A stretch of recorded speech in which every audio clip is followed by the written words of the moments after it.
আসসালামু আলাইকুম রহমতুল্লাহ। আমরা আমাদের আলুর জমিতে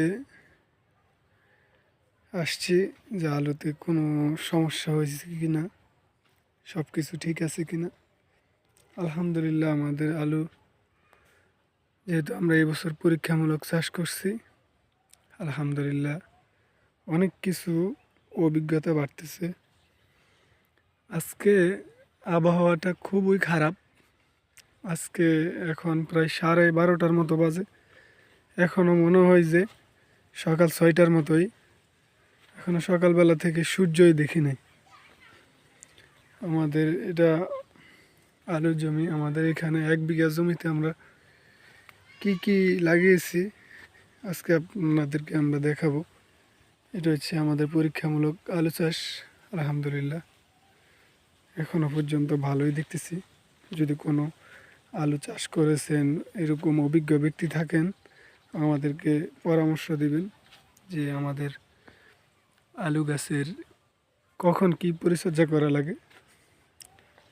এটা হচ্ছে আমাদের প্রথম দফায় আমরা কিছু আলু লাগিয়েছিলাম সেটি, আর পরে আমরা দেরি হয়ে গেছে অবশ্যই, তারপর আমরা কিছু আলু লাগিয়েছি। এগুলার গাছগুলো একটু ছোট এখনও, এবং কি আমাদের পারিবারিক চাহিদা মেটানোর জন্য আমরা আর একটি আলু লাগিয়েছি। এটা হচ্ছে মিষ্টি আলু। অল্প, এই যে দেখা যাচ্ছে এতটুকুই। আর এখানে আমাদের কিছু ডাউল লাগাইছে। এটা হচ্ছে যে হেলুন ডাল বলে আমাদের এদিকে, আমাদের ওইদিকে কী বলে জানি না। আর এইখানে লাগাইছি আমরা আমাদের খাওয়ার জন্য, ব্যক্তিগত চাহিদা মেটানোর জন্য। এই যতটুকু দেখতেছেন এই ঘিরাও, এখানে আমরা বাদামটা লাগাইছি।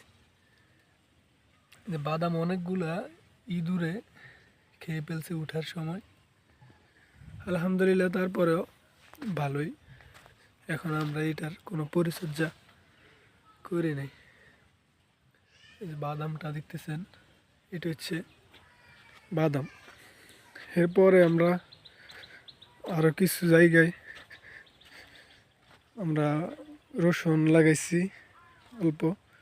আর এটি হচ্ছে আমাদের যে মাঝখানে যে লোলটা, এখানে কিছু সরিষা দেওয়া হয়েছে।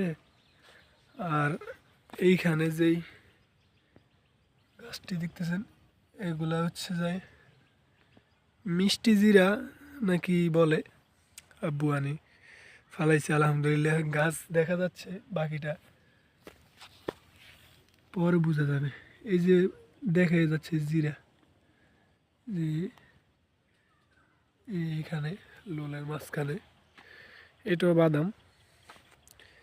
এগুলা ডাউল। আমাদের এখানে 1 বিঘা জমিতে এগুলা করা হয়েছে। আর এখানে ডাউলের যে হেলুন ডালের মাঝখানে কিছু আমরা রসুন দিয়েছি। এই রসুনটা আলহামদুলিল্লাহ আমাদের পারিবারিক চাহিদা মেটানোর জন্য আমরা এগুলো করেছি।